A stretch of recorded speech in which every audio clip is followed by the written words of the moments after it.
après ce voyage dans le temps, c'est clé aussi pour aller vers un territoire en transition, avec des acteurs du territoire ici. Alors, je vais vous demander de revenir, Nathalie Gonzalez, vice-présidente en charge de la transition Andrasseni-Provence-Verdon, ainsi que Florent Maillet, gérant de Transmassilia et président de l'Union régionale des coopératives URSCOP PACA Corse, et Frédéric Corset, urbaniste, architecte, directeur du réseau Envirobat BDM, bâtiment durable méditerranéen. Allez-y.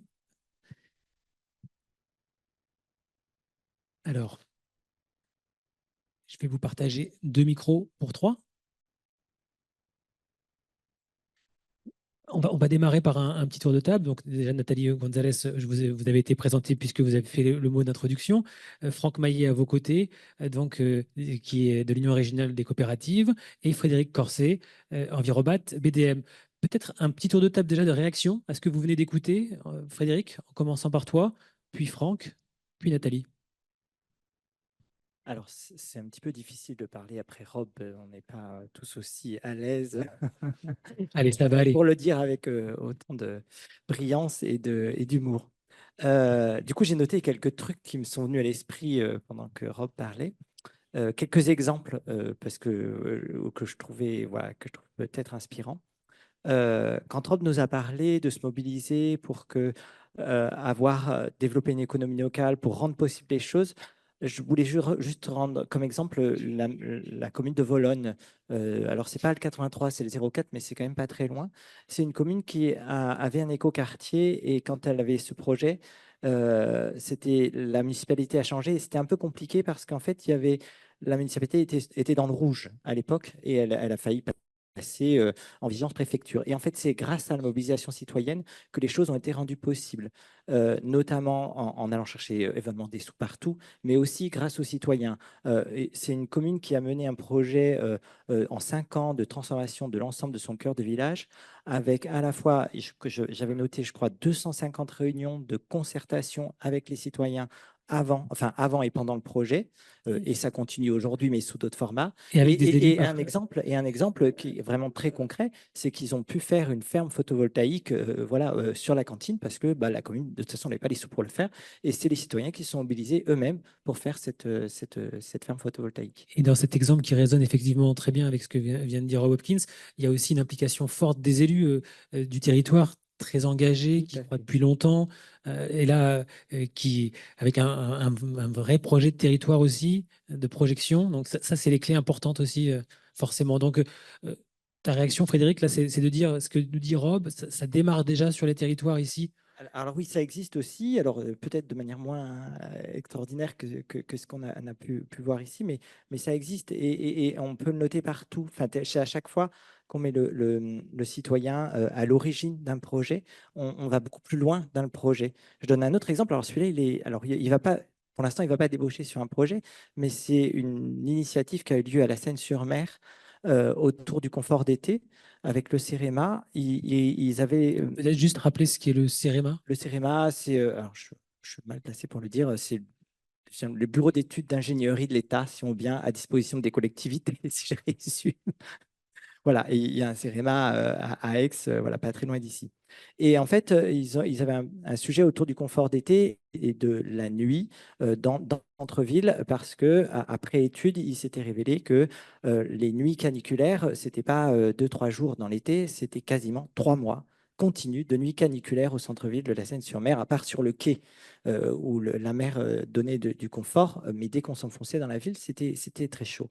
Et donc, ils ont mené après, ils ont fait des balades urbaines, des balades thermographiques avec à la fois des commerçants, des citoyens, des élus et des agents de la collectivité.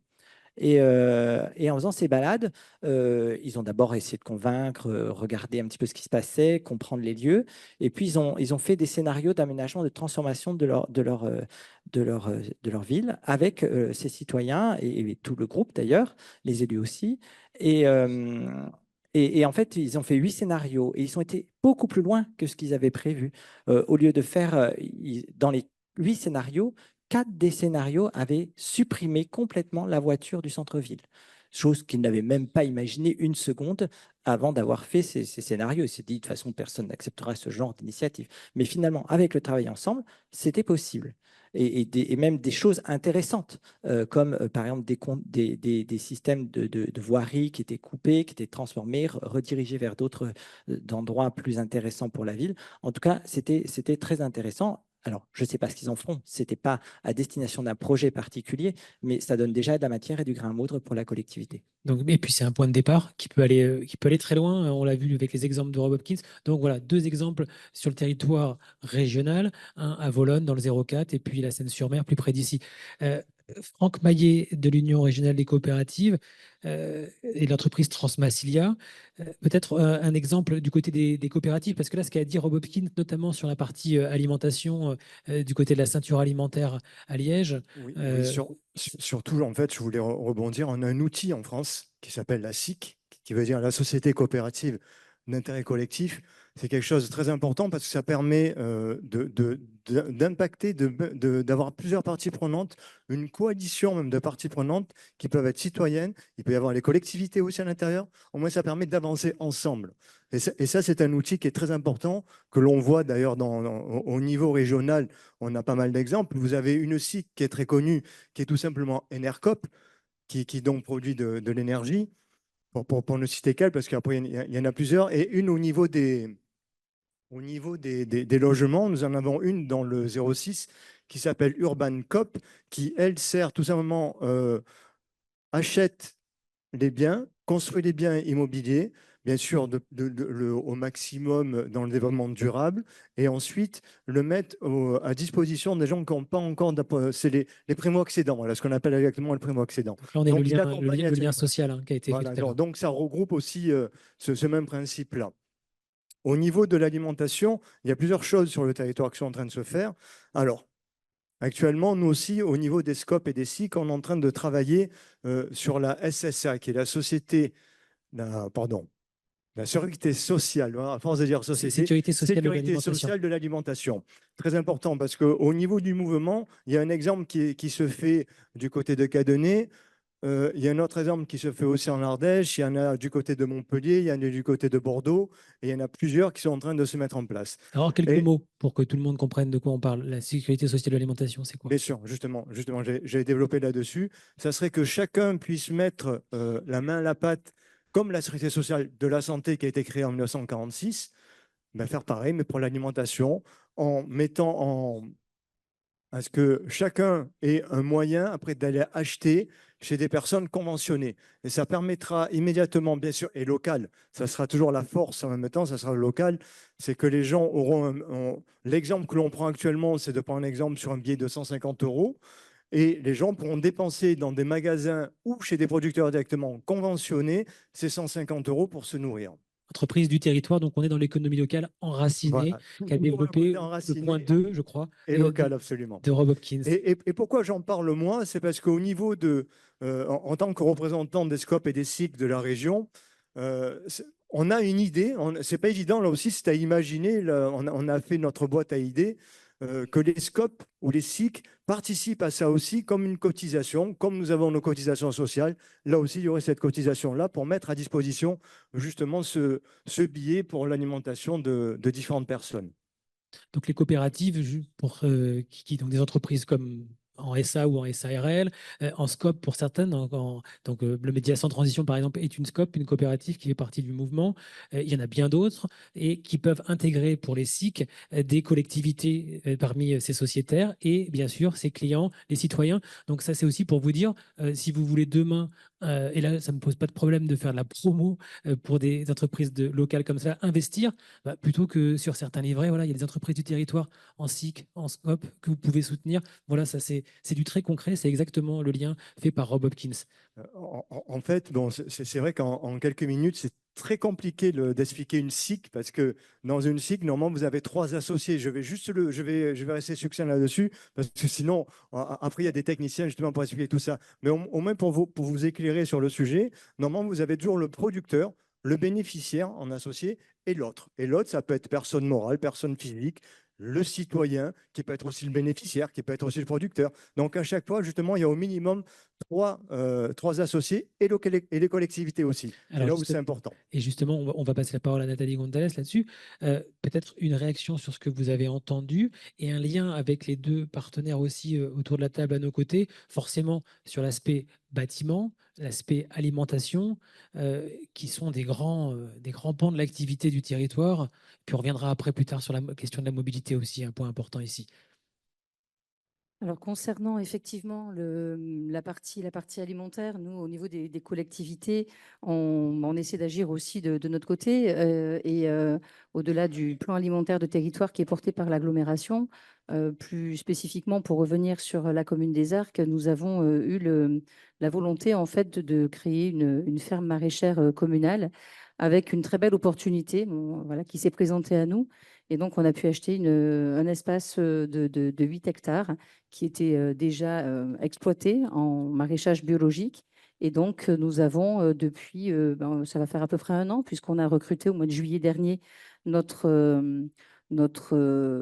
maraîcher communal. Donc, salarié de la commune? C'est un salarié de la commune, tout à fait. Et on va passer une annonce prochainement, d'ailleurs, s'il y a des amateurs. On va rechercher une deuxième personne pour cette ferme communale.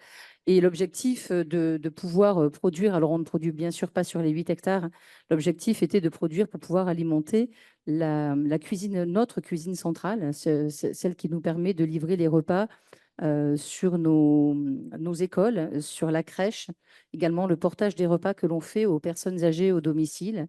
Et on alimente également un petit foyer-restaurant qui est ouvert aux personnes âgées qui sont un peu isolées et qui viennent déjeuner le midi sur ce site-là. Donc, on a compris que vous vous inscrivez dans la dynamique Montsartou qui a été évoquée comme modèle par Rob Hopkins tout à l'heure.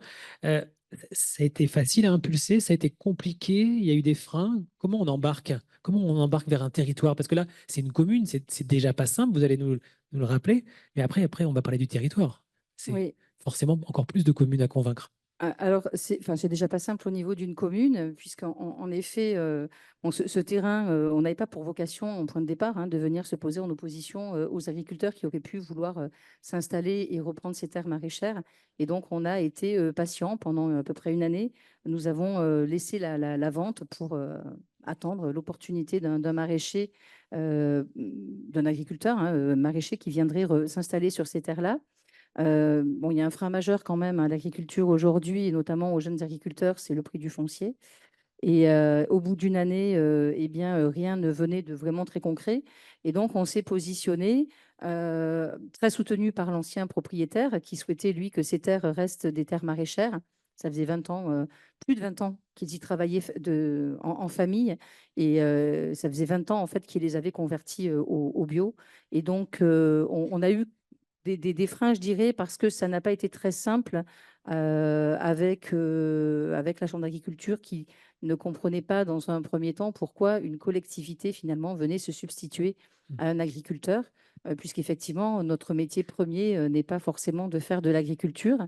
Et on a donc dû travailler sur de nombreuses réunions pour pouvoir expliquer en fait notre démarche et le fait qu'on ne venait pas en concurrence, mais que l'on venait vraiment pour approvisionner notre cantine qui aujourd'hui, comme beaucoup de cantines d'ailleurs sur notre territoire, ont un petit peu de mal à s'approvisionner et notamment en bio. Puisque dans le Var, de manière générale, dans notre secteur peut-être encore plus, on a peu de terres maraîchères finalement qui sont exploitées.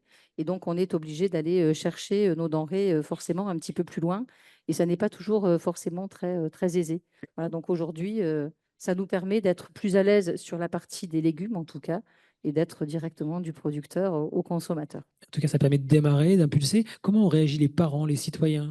Parce que là, vous avez parlé des difficultés avec certains autres acteurs, mais voilà, il y a aussi forcément les parties prenantes. On les a évoquées tout à l'heure.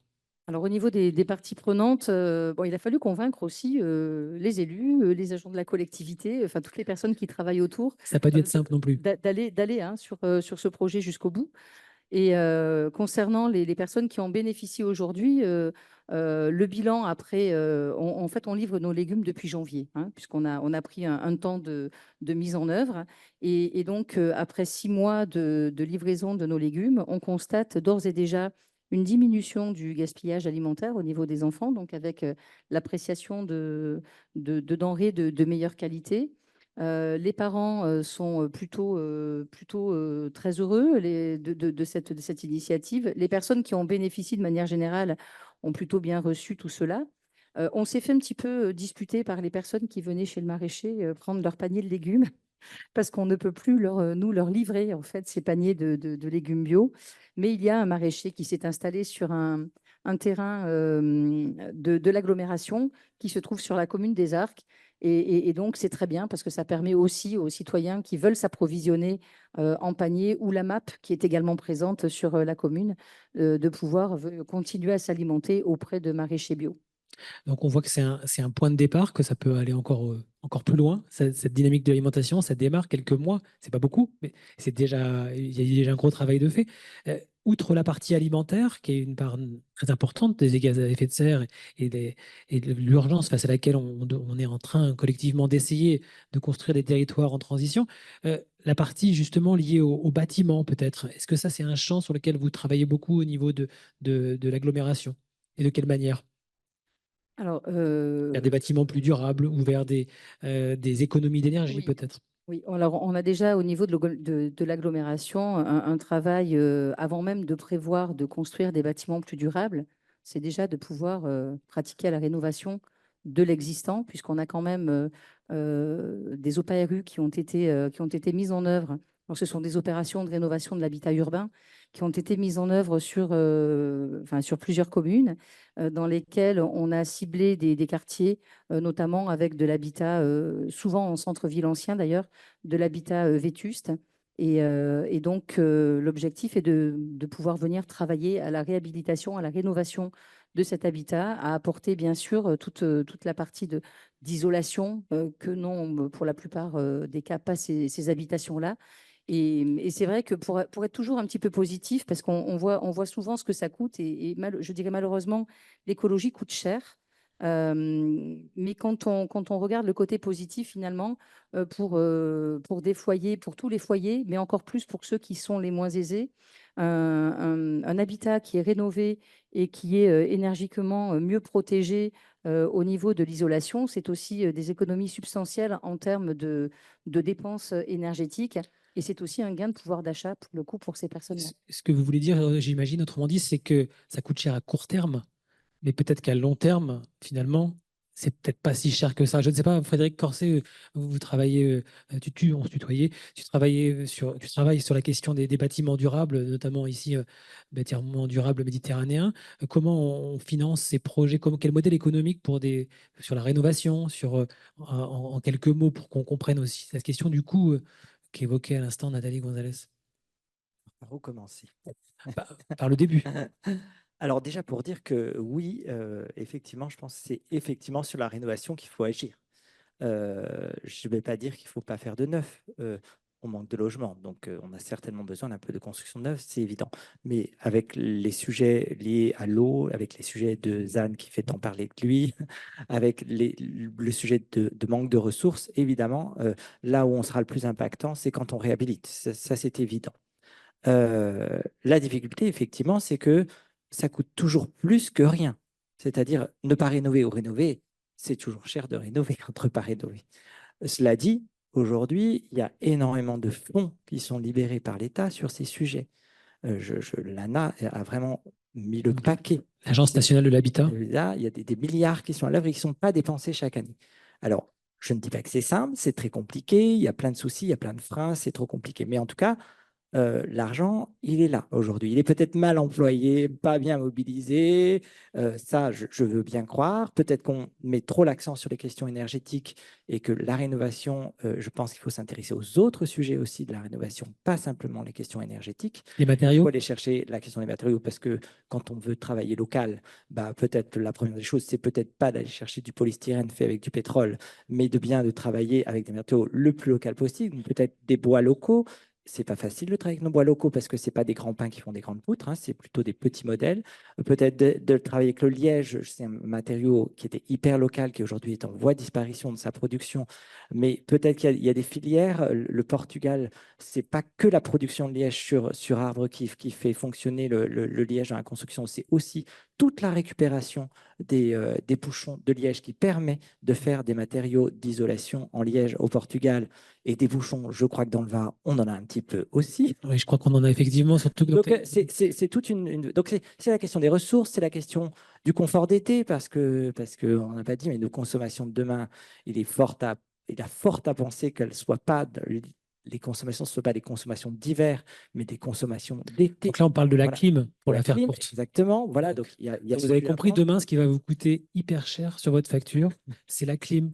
Donc, c'est ça dont on est en train de parler, avec comment on finance finalement cela. Et puis, Et peut-être, puis, est-ce pour qu'on revenir peut à cette continuer comme ça? à cette question du coût, c'est aussi, mais ça c'est très complexe. euh, Dans les projets qu'on labellise BDM, voilà, on demande systématiquement à la maîtrise d'ouvrage et donc à l'ingénierie qui accompagne de regarder une analyse en coût global. C'est-à-dire de ne pas regarder simplement l'investissement, parce qu'effectivement, faire avec du matériau local, il est probable que votre liège il coûte plus cher que le polystyrène, qui est fabriqué à très grande échelle et avec du pétrole qui ne coûte pas cher. Donc, c'est probable que l'investissement coûte plus cher, in fine, que les matériaux traditionnels.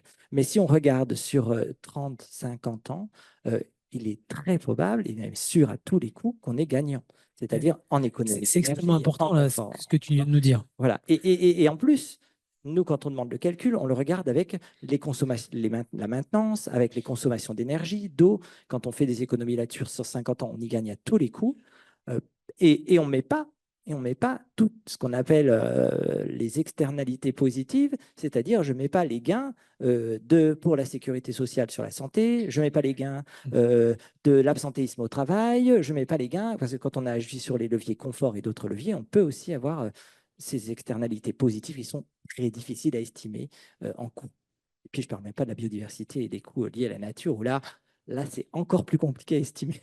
Et donc là, justement, peut-être pour terminer là-dessus, comment chez BDM vous embarquez les collectivités aussi peut-être dans le modèle économique, parce que elles, le temps long, c'est davantage aujourd'hui peut-être leur truc, entre guillemets, que pour les entreprises, quand même, qui ont appris à l'école de commerce, la plupart, la maximisation du profit. Ça se passe dans la seconde, là, au moment où on parle. C'est pas vraiment le temps des entreprises. Donc, comment ça marche chez BDM, chez Bâtiments Durables Méditerranéens, pour labelliser des bâtiments aussi Je n'avais avec. pas envie de parler de Non, mais ça, mais brièvement, je peux le dire en deux mots. qu'on comprenne l'activité. On tient effectivement un label qui est participatif, donc qui rassemble effectivement, qui n'est pas une tierce personne qui valide, mais des pairs, PAIRS, donc c'est-à-dire à la fois des usagers, à la fois des maîtres d'ouvrage, y compris des promoteurs, on en a aussi, mais aussi des ingénieurs, mais aussi des architectes et aussi des usagers qui sont présents dans nos commissions et qui vont, in fine, donner le label. Et le label, il se fait en plusieurs temps, c'est-à-dire on est très attentif à ce que ce label, il ne soit pas uniquement avec des dessins et des plans et en chantier, mais que ce label, il aille chercher les consommations réelles de ce qui est vraiment consommé en énergie, vraiment consommé en eau, c'est de la qualité des conforts, y compris les conforts d'été. Ça, c'est très important parce qu'aujourd'hui, on a toujours imaginé les questions de certification, en tout cas dans le bâtiment. Ce n'est pas vrai dans l'agriculture, mais dans le bâtiment, en tout cas, on imagine toujours avec des dessins sur plan. Et on sait qu'il y a un gap entre ce qu'on dessine et la vraie réalité de comment on vit un espace. Alors là, on vient de parler davantage de la partie du bâtiment. On a parlé tout à l'heure de l'alimentation. Peut-être on va parler aussi de la mobilité. Je l'ai évoqué tout en début de débat. La mobilité, c'est un des secteurs les plus émetteurs de gaz à effet de serre ici sur le territoire, pas que ici, mais notamment ici. Franck Maillet, toi, tu es gérant, je le disais en introduction, de l'entreprise Transmassilia qui fait de la logistique, donc de la mobilité.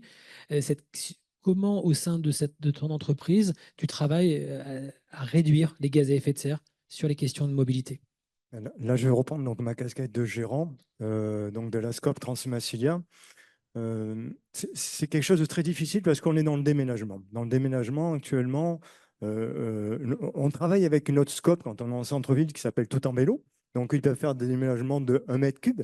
Mais très souvent, dans un déménagement, la plupart du temps, on est plutôt dans du 15 ou 20, voire plus en volume. Et dans ce cas-là, on a en vélo, selon les kilomètres à faire, ça serait compliqué. Puis après, on parlerait vraiment de temps long.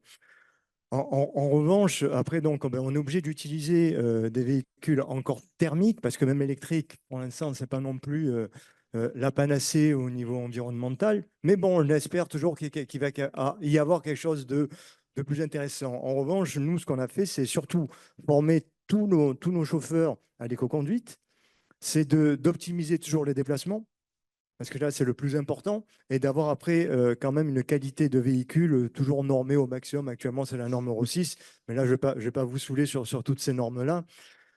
Et en même temps, ce qui est le plus important, c'est d'optimiser. Très souvent, nous, on travaille avec les banques.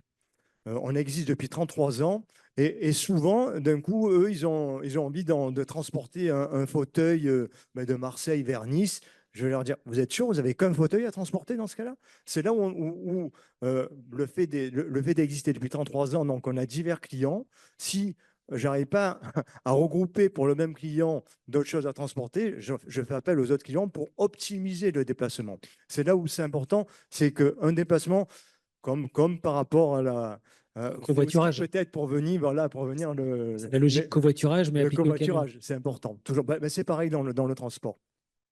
Et je vais rajouter une chose qui était importante, parce que dans le pays varois, alors je parlais des SIC, et il y en a une qui va peut-être vous sensibiliser, c'est la SIC Estendon, qui est du côté de Brignoles et qui font du vin, où ils ont regroupé justement plusieurs coopératives viticoles pour créer une SIC, pour mutualiser ensemble, regrouper les salariés, ainsi de suite. Je ne sais pas si vous la connaissez, moi j'ai goûté leur vin, il est pas mal, voire même très bon. Et alors, pour revenir sur la mobilité, sur le territoire, Nathalie Gonzalez, vous avez un plan de mobilité, c'est le premier secteur d'émissions de gaz à effet de serre du territoire. C'est quoi le plan Andrasseni, Provence, Verdon, en quelques mots, hein, sans rentrer dans tout le détail, mais vers quoi on va pour essayer de réduire drastiquement nos émissions de gaz à effet de serre ici et si possible maintenant? Alors effectivement, vous l'avez dit, c'est le premier émetteur. Peut-être avant de dire qu'est-ce qu'on fait, je voudrais dire qu'est-ce qu'on a fait finalement antérieurement au plan climat, parce qu'on a toujours l'impression parfois qu'on a pas suffisamment fait. C'est forcément le cas, hein. On peut toujours faire davantage, et heureusement, c'est pour ça qu'on est tous là. Mais je pense que c'est important de rappeler qu'au niveau de l'agglomération, toute la flotte de bus et les camions qui viennent ramasser nos ordures ménagères, eh bien, roulent au gaz naturel pour véhicules, et donc ils ne roulent plus au diesel. Voilà, donc ça a déjà été fait. Ça a déjà été fait. C'est un effort, en fait, forcément. Je suis désolée, hein, je parle budget, ça c'est le problème Pour des, qu'on se des rende compte, ventes. pour qu'on se rende compte, ça représente combien de gaz à effet de serre moins? Parce que là, on se dit, bon, ils passent du pétrole au gaz, ça reste fossile, bon, Alors, en c'est un fait, petit pas. comme ça a été fait avant nos évaluations PCAET, je n'ai pas de données précises pour le plan climat, pardon. Je n'ai pas de données précises pour dire finalement quelles sont les économies d'émanation de CO2 Ok. que l'on pourrait, qu'on a pu avoir en passant au gaz naturel pour véhicules avec ces flottes-là. Néanmoins, elles ont le mérite aujourd'hui d'exister, je dirais, et c'est tant mieux, parce que si elles n'existaient pas, ça voudrait dire que finalement, les taux d'émission seraient encore bien supérieurs. Donc, au niveau du plan climat, eh bien, écoutez, sur les différents ateliers qui ont été menés, et il y en a eu de nombreux d'ailleurs avec les citoyens. Il y a peut-être des personnes qui sont là ce soir qui ont participé à ces ateliers. Si c'est le cas, merci pour votre participation à nouveau. Nous avons un axe sur lequel on pense qu'on peut avoir une amélioration assez rapide et assez facile à mettre en place, qui concerne notamment le covoiturage. Vous en parler à l'instant. Et c'est vrai que ce sont des choses qui peuvent être très facilement mises en œuvre, qui ont été évoquées notamment dans les ateliers citoyens, parce qu'on s'aperçoit que notamment le nord de notre agglomération, c'est là où on est finalement le moins bien desservi par les transports collectifs, et que on peut toujours ajouter des bus, mais il faut que les bus roulent plein. Quand on a des lignes de bus qui roulent à vide, c'est que, somme toute, ça n'est pas suffisamment efficace, et que ce n'est peut-être pas forcément ce qui correspond le mieux à nos utilisateurs. Alors, qu'est-ce Et qui donc, correspond en matière de covoiturage, excusez-moi, pour qu'on comprenne bien Alors, concrètement ce que vous en faites. matière de covoiturage, ce qui a été évoqué, c'est notamment la création de zones de covoiturage qui permettraient à certains lieux assez stratégiques de pouvoir permettre aux personnes de se déplacer du nord du territoire pour venir regagner certaines villes du sud. La ville de Draguignan notamment, ou la gare SNCF des Arcs, qui sont des lieux qui sont assez fréquentés par les personnes de l'agglomération. C'est également une réflexion sur des zones de covoiturage. On sait qu'on a un nœud très important, problématique en termes de circulation et donc productif d'émissions entre Trans et Draguignan, où on a des pics là, de circulation assez importants. Et souvent, on constate que les gens, alors dans les gens, je me mets dans les gens, bien sûr, hein, n'y voyez pas d'attaque envers qui que ce soit. On a tous tendance, en fait, à rouler seul dans notre voiture. Et donc, alors je ne sais pas qui a inventé le terme d'autosolisme. Je ne sais pas si c'est l'agglo ou si c'est bon. Enfin bref, peu importe. En tout cas, la volonté, c'est d'arriver aussi à lutter contre cet autosolisme de manière à ce que les personnes puissent optimiser les trajets en voiture, à défaut de rouler en véhicule électrique, de pouvoir aussi, parallèlement à l'effort de passer à l'électrique, pratiquer le covoiturage. Il va y avoir également la création d'une aire de covoiturage à l'entrée de l'autoroute sur la commune du Muy, puisque là aussi, on a aussi beaucoup de personnes qui entrent sur notre territoire, mais aussi beaucoup de personnes qui en sortent pour aller travailler dans le quotidien. Et donc, la possibilité de créer ces zones de covoiturage également pour les personnes qui vont ensuite prendre l'autoroute et se rendre sur leur lieu de travail. Il y a un travail aussi qui est fait au niveau des entreprises, enfin qui veut être fait au niveau des entreprises. Vous le disiez, si je dois transporter un fauteuil, autant que je vois les collègues autour, les clients, pardon, autour, pour essayer de remplir finalement mon camion et de ne pas faire un trajet à vide. C'est un petit peu le même principe aussi par rapport au trajet en fait maison-travail. On s'aperçoit qu'il y a certains sites sur lesquels on génère beaucoup de trajets travail avec des personnes qui viennent là aussi toutes seules dans leur véhicule, et qu'il y a quelque chose à faire aussi au niveau des entreprises pour mettre en œuvre en fait du trajet collectif organisé au niveau de leurs salariés. Et ce qui ne veut pas dire, bien sûr, qu'il ne faut pas qu'on porte notre attention également sur les transports collectifs. Et une réaction, Frédéric Corset, le temps qu'on passe le micro, juste aussi, Mobicop, hein, Juste chez peut-être une une coopérative sur la mobilité. Je vais parler du vélo, mais je pourrais en Non, parler. non, c'était pas pour. Non, juste une idée sur l'autopartage que j'avais trouvé drôlement intéressante. C'était le pôle Moranda, près de Gardanne, dans leur zone d'activité c'est une ancienne mine et qui retransforme en pôle d'activité. Et ce que j'avais trouvé bien, c'est qu'au lieu que chaque entreprise fasse son plan d'autopartage, ils avaient mutualisé l'ensemble des entreprises du site pour que toutes fassent un plan commun d'autopartage. Parce que finalement, le trajet avec son voisin, ben, on ne trouve peut-être pas dans les 10 salariés et l'entreprise celui qui va faire le même trajet. Mais par contre, dans la zone, il y a peut-être quelqu'un. Et j'avais trouvé ça plutôt malin. Allez-y, permettre, allez-y. Excusez-moi, il y a une scope qui existe là-dessus qui Ça s'appelle ne pas à Franck de couper la parole. comme ça. CopGo. J'en parle parce que justement, c'est elle aussi qui a travaillé sur Gardanne. Donc c'est pour ça que je me permettais d'en parler. On vous redonne la parole. J'ai Nathalie compris, il Gonzalez. faut qu'on vienne adhérer. Message passé. Il y a, en tout cas sur le sud de la Dracénie, déjà deux gros sites. On a le parc des Bréguères qui recrute à peu près 1000 emplois. Et puis la zone commerciale qui est en face, qui ont déjà commencé un travail partenarial, puisque ce sont deux gros employeurs sur le sud de la Dracénie, justement pour travailler en commun à cet autopartage au niveau de leur personnel. Voilà. Alors, bien sûr, je n'ai pas parlé du vélo, mais le vélo, on sait très bien qu'on ne peut pas se déplacer pour aller travailler à vélo. Si on est au-delà de 10 minutes, un quart d'heure, c'est compliqué. Il n'empêche qu'il y a aussi un schéma vélo qui est porté au sein de l'agglomération. Et voilà, ce schéma vélo prévoit différentes choses. On a également, ça y est, le sigle m'échappe, un schéma de mobilité, le schéma de mobilité simplifié, qui est un gros travail qui est fait justement sur les questions de mobilité.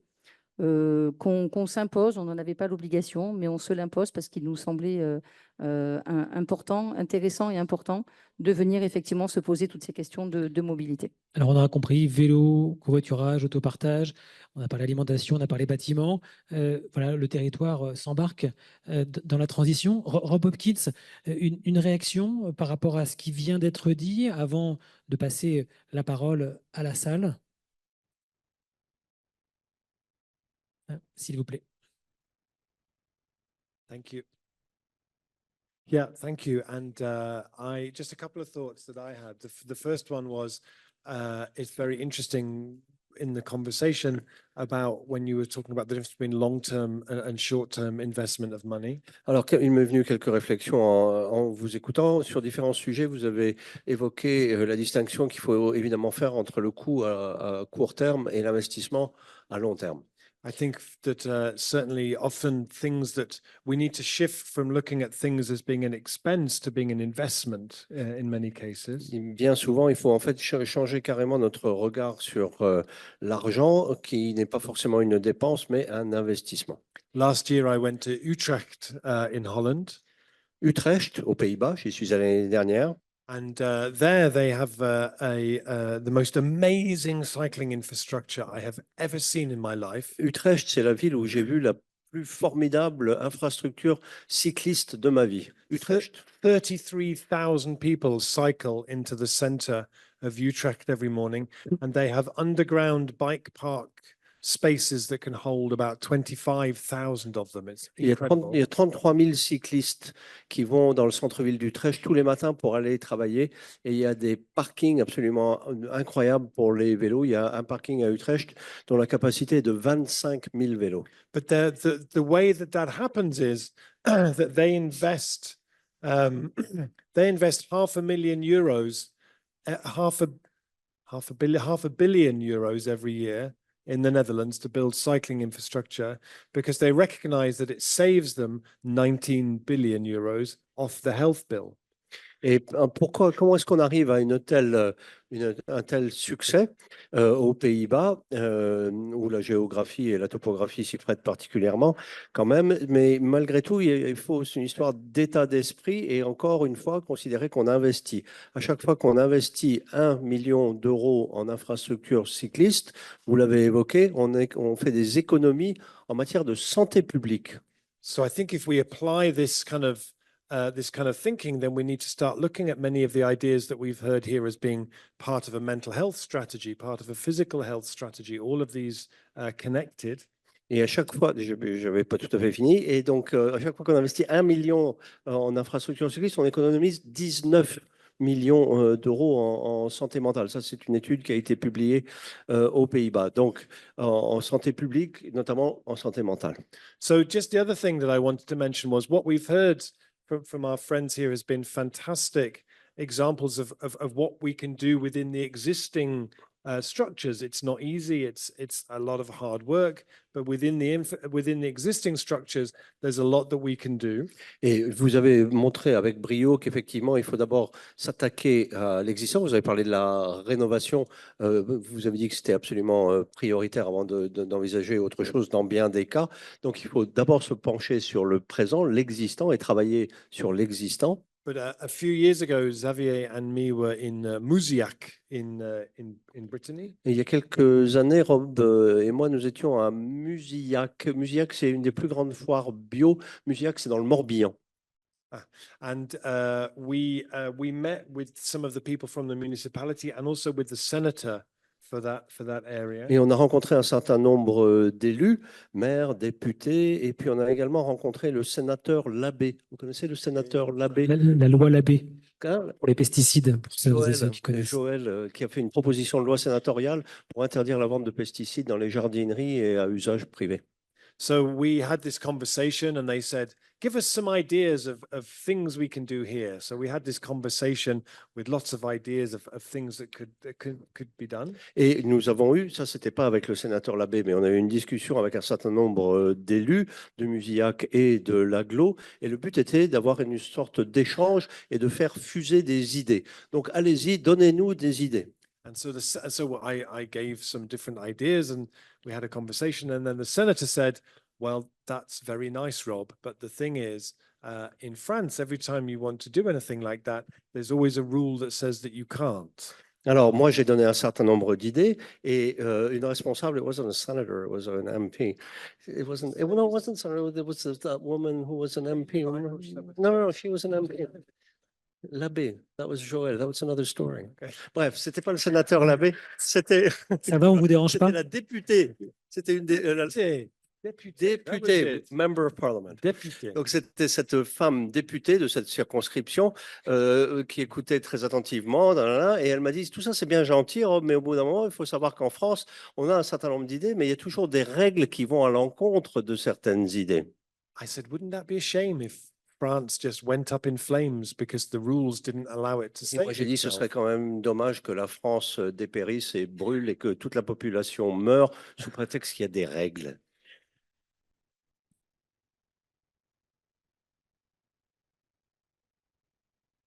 So I said, well, many of you may know the idea of ecocide. You know this concept of ecocide, Parlons un petit peu d'écocide, concept que vous connaissez.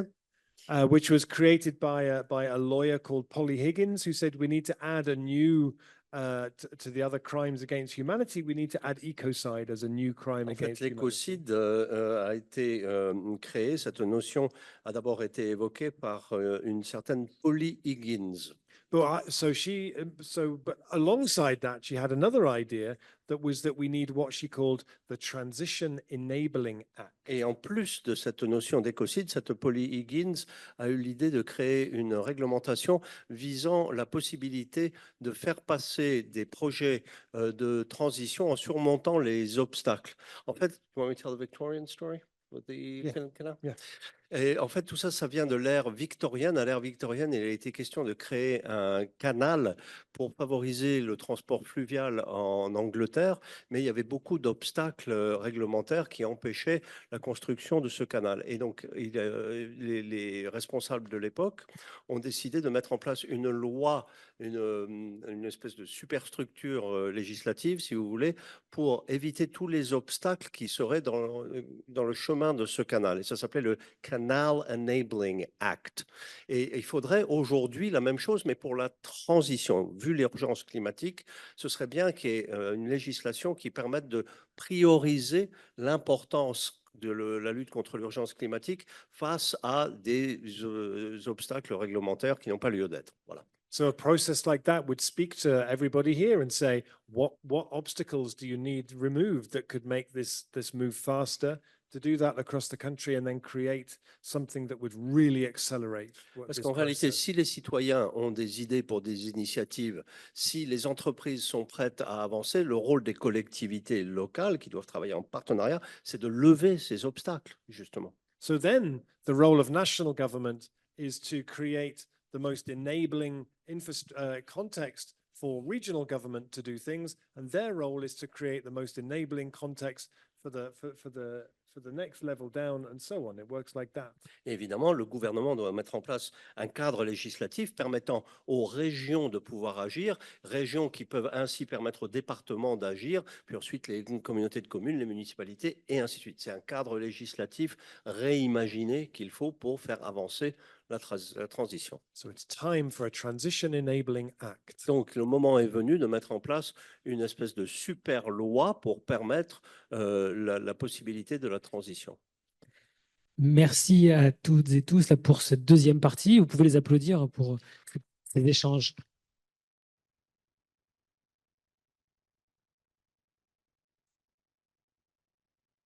Alors, dernière partie plus participative de cette soirée. Ne partez pas, hein, c'est pas fini.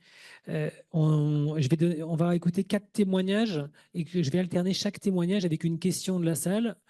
Comme on n'a pas la parité sur le plateau, on va prendre plutôt des questions féminines pour celles qui seraient OK pour lever la main. Surtout qu'en plus, j'ai 4 hommes dans ma liste, des témoignages inspirants. Donc, vous voyez, donc on va aggraver notre cas. Alors, pour se lancer, on a notamment le collectif Éco-Bâtissons qui est ici et qui, avec Bruno Bazir, restez à vos places, on va vous passer le micro, Bruno, ça va être plus simple. On va vous passer. Bah voilà, super. On va vous passer le micro. Voilà, restez dans la salle puisque c'est le temps de la salle. L'idée de cet échange, c'est que je vous pose évidemment quelques questions et puis après, on passera la parole aux questions. On alternera avec des questions plus libres. Nous, on a préparé cet échange brièvement ensemble, donc je sais déjà ce que vous allez dire. Donc déjà, en quelques mots, Bruno, Éco-Bâtissons et également le collectif dont vous faites partie, dites-nous en plus, s'il vous plaît. Alors, voilà, allumez votre micro, s'il vous plaît.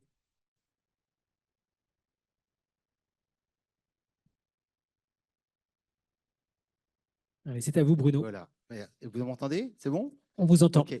Éco-Bâtissons, donc, c'est une association qu'on a créée en 2010. Pourquoi? Parce qu'on voulait faire de l'éco-construction sur des bâtiments bioclimatiques. C'était avant le Grenelle, quand on allait voir des élus et des services d'urbanisme, ils ne comprenaient même pas le vocabulaire que l'on avait.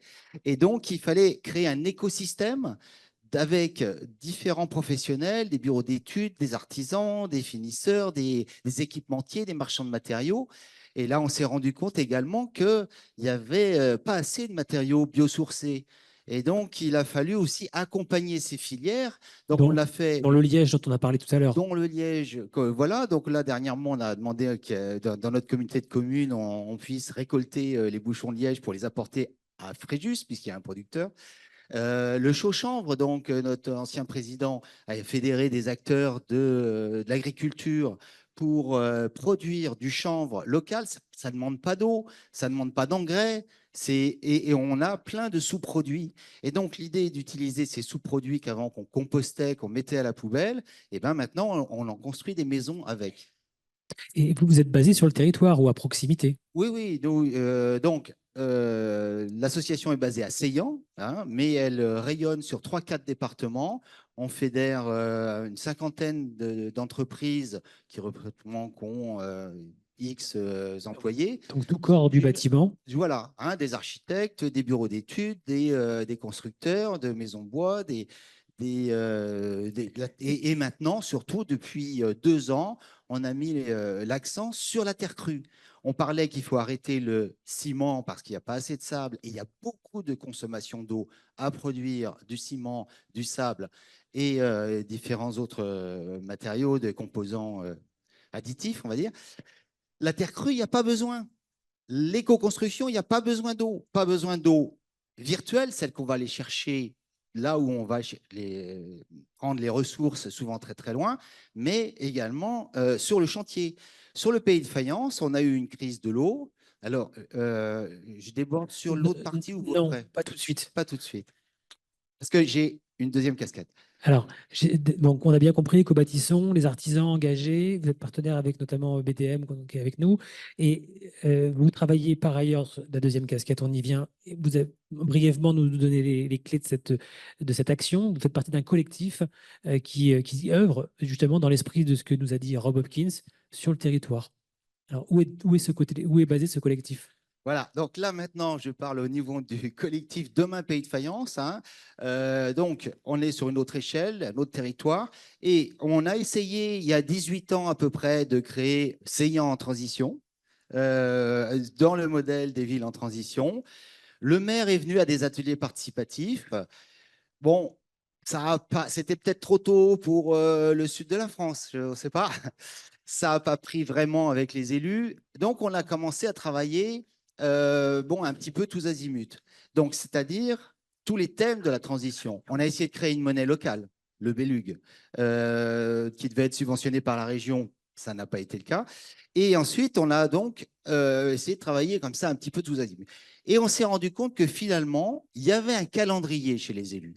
Le calendrier de différentes phases poussé par le gouvernement. On avait dit 1 minute au départ. Oui, mais là, c'est la deuxième présentation. Alors, brièvement. Non, brièvement. Donc, il y a le PAT, Plan alimentaire territorial. Du coup, on a participé à des ateliers participatifs. Est issue de ces ateliers l'idée d'un tiers-lieu nourricier. Eh ben, nous sommes en train de travailler sur le tiers-lieu nourricier. Je remercie Samuel Bertrandi qui est ici de la communauté de communes avec qui voilà, on est vraiment en lien régulièrement avec le chargé à l'agriculture. On a travaillé sur l'eau, on a récolté auprès de la population plein d'idées lorsqu'il n'y avait plus assez d'eau pour fournir à la population. de récolter toutes sortes d'idées qu'on a remis ensuite aux élus. On a bien sûr diffusé ça à la population grâce à un petit journal associatif. C'est un gros travail collectif, en somme. Vraiment, je crois qu'on peut l'applaudir hein, parce que c'est un sacré boulot. Hein. Merci. Je préciserai juste une chose et après je m'arrête parce que c'est général pour tout le monde. Oui, parce qu'après, ça va prendre du temps pour les autres. C'est ça. Suite au Covid, on a perdu beaucoup de militants. Ils viennent une fois de temps en temps à l'événement. On a fait une manifestation pour la mobilité douce encore, la 4e manifestation depuis 1 an et demi à vélo pour avoir des pistes cyclables. Il y a encore, on arrive encore un peu à mobiliser les gens, mais à vraiment travailler sur le fond. Il faut vraiment se remettre au travail. Rejoignez les associations territoriales et faites bouger votre territoire. Merci. L'appel est lancé.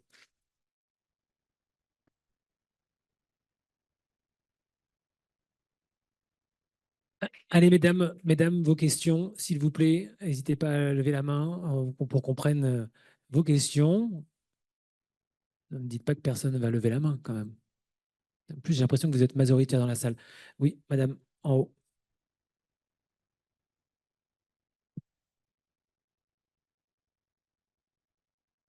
Votre prénom, bonsoir. Bonsoir, donc je suis Stéphanie Dahan, donc Enchantée. voilà, enchantée. Je suis chef de service patrimoine et musée au sein de la collectivité de Dracénie-Provence-Verdon. Donc je m'exprime un peu au nom du collectif de cette agglomération qui, comme le disait Nathalie, est très très investie au niveau de tout ce qui est transition. Et d'ailleurs, c'est pour ça d'ailleurs qu'on est là ce soir. Et je suis j'ai notamment la charge du merveilleux musée des arts et traditions populaires. Et du coup, je rebondissais sur les lieux qui pouvaient être des lieux ressources. Le musée des arts et traditions populaires va fêter ses 40 ans l'année prochaine. 40 ans, c'est une étape, qu'on soit musée ou qu'on soit une femme. Ou un homme aussi, hein, je vous rassure. Voilà. Et du coup, le musée des arts et traditions populaires a cette force incroyable de parler de l'agriculture d'hier, mais du coup avec des savoir-faire qui peuvent éclairer pour demain ce qu'on pourrait essayer de faire au mieux. Et je me disais que voilà, vous parliez tout à l'heure des lieux, donc Monsieur Hopkins parlait des lieux où on pouvait mettre des lieux ressources, où on pouvait se réunir. Et je pense que ce musée des arts et traditions populaires pourrait devenir ce lieu pour la Dracénie. Il est situé dans un quartier prioritaire de la ville, donc vraiment très bien situé. On a un jardin. Et voilà, donc je voulais témoigner aussi en disant qu'on a des lieux comme ça au sein de la collectivité, au sein de notre territoire surtout, qui peuvent être des lieux d'innovation et de réflexion tout en s'inspirant du passé. Donc une piste de réflexion, peut-être une prochaine conférence dans ce... J'en suis pas encore là. Allez, merci pour cette réflexion. On va poursuivre avec les témoignages inspirants. J'ai Arnaud Autric, qui est artisan muralier. J'espère ne pas avoir mal prononcé. Bonsoir Arnaud. Non, ça, c'est plus une question, là, c'est un témoignage. Oui, bonsoir Arnaud. Donc, vous êtes, vous œuvrez sur la question de la pierre sèche comme alternative au béton. On vous écoute. Bonsoir. Donc, bonsoir. Et vous êtes sur Draguignan. J'habite à Draguignan, je suis dracénois, j'ai grandi à Draguignan. Et effectivement, donc mon petit témoignage, c'est à propos donc, de la pierre sèche, qui est une technique révolutionnaire qu'on redécouvre aujourd'hui. Voilà, je me suis rendu compte un jour que notre paysage était défiguré par le béton dans toute sa laideur. On en parle depuis tout à l'heure. Hein, outre les consommations énergétiques, il y a aussi le beau qui n'est pas forcément mis en valeur. Et du coup, je me suis dit que ça valait le coup quand même de travailler à réparer ça. Donc, je me suis formé. Donc, maintenant, il y a une filière qui existe. Donc, je me suis formé pour être artisan. Et maintenant, donc, mon métier, c'est de bâtir des murs en pierre sèche. Mais je remarque quand même que quand je bâtis un mur, il y a 50 murs en béton qui sont faits à côté. Et donc, à un moment, il y a besoin de relais aussi pour avoir une politique ou en tout cas une vision sur le territoire. Voilà, j'ai eu la chance de commencer à travailler avec plusieurs personnes de l'agglomération, des mairies. On a eu la chance de former déjà avec l'agglomération, la mairie de Trans et de Draguignan, des agents de collectivité, espaces verts, voirie, pour leur apprendre la technique, le savoir-faire des murs en pierre sèche sur la voie verte, donc sur une piste aussi qui est très empruntée. Donc c'était un premier beau succès de la collectif, on va dire. Et voilà, il y a encore beaucoup de choses à faire. Concrètement, Arnaud, ça veut dire que Face à ce constat là, de voir 50 murs à côté qui se construisent, donc ça va beaucoup plus vite que ce que vous essayez de faire. Donc vous avez essayé de convaincre le territoire de vous accompagner pour accélérer cette technique comme alternative, c'est ça concrètement? Exactement. Avec juste mes petits bras, j'arriverai pas à tout faire. Et donc, il y a besoin en fait que toutes les entreprises de maçonnerie qui travaillent à faire des murs ou au mieux ils mettent de la pierre coulée dans du béton, d'arriver à leur apprendre cette technique-là. Et pour qu'ils essayent de le faire, il faut en fait que les gens qui veulent construire des murs demandent des murs en pierre sèche, soient convaincus de la pertinence économique et fonctionnelle. Donc les murs en pierre sèche tiennent. Il y a des tests de génie civil qui ont été faits là-dessus, etc. Mais les gens ne le savent pas. Les pouvoirs publics aussi non plus des fois. Donc il faut aussi expliquer les choses. Et les chiffrer, c'est beaucoup moins émetteur de gaz à effet de serre, concrètement? Il y a des avantages évidents au mur en pierre sèche. Il n'y a pas que le patrimoine. C'est aussi un bilan carbone défiant toute concurrence. Pas de sable, pas d'émissions de ciment, de ferraille, etc. Donc, le réemploi de la pierre locale, on a la pierre qui pousse partout ici. Hein, donc, c'est vraiment un matériau disponible. Contrairement à un mur en béton où plus de 70% de la valeur, c'est le matériau, donc c'est la bétonnière avec les banches, etc. Dans un mur en pierre sèche, c'est le travail de l'artisan qui représente une grande valeur du mur. Donc pour l'économie locale, c'est quand même très important. Que dire d'autre? Après, c'est une niche à biodiversité, hein, on le sait tous. Donc c'est la faune et la flore vivent à l'intérieur. Donc ça répond à des enjeux d'aujourd'hui. Ça répond aussi à des enjeux sur l'eau, le côté drainant de l'eau à travers les murs en pierre sèche. Dans nos bassins versants, ça permet de retarder les inondations. Donc beaucoup d'avantages, pas mal de méconnaissances. Voilà, donc on a besoin. Alors comme vous disiez, Rob, moi la conclusion peut-être de mon témoignage, ce serait que je trouve inspirant votre témoignage et qu'il faut être aussi audacieux. J'ai déjà pensé à avoir Draguignan comme nom de modèle sur un programme pierre sèche qui permette de dynamiser une économie avec ce système constructif. Donc voilà, peut-être dans Draguignan, quand vous reviendrez, c'est un modèle de développement local avec le système pierre sèche. Bravo.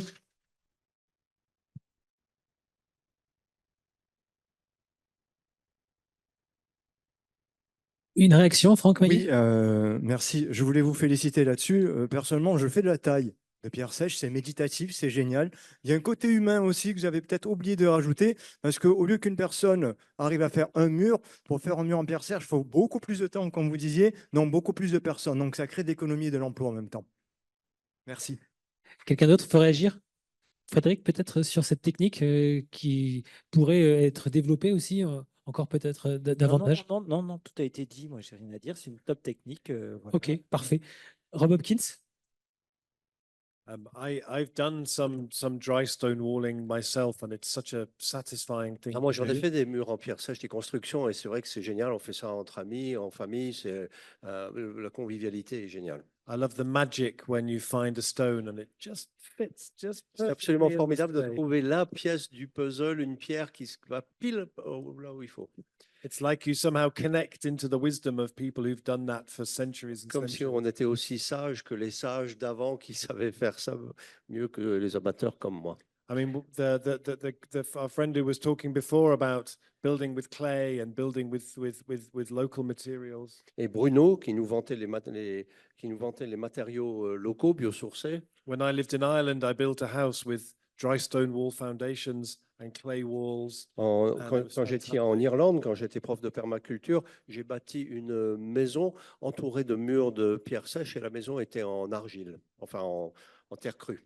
So I've done a lot of building houses with straw and with clay and with hemp, and they're just wonderful materials. Et moi-même, j'ai de mes mains fait pas mal de choses dans le domaine du logement, participé avec d'autres à des projets de logement en paille, en chanvre, en pierre sèche, et c'est absolument merveilleux. I just came today from Marseille. I was in Marseille for the great opening of the first solar restaurant in the world, Le Pressage.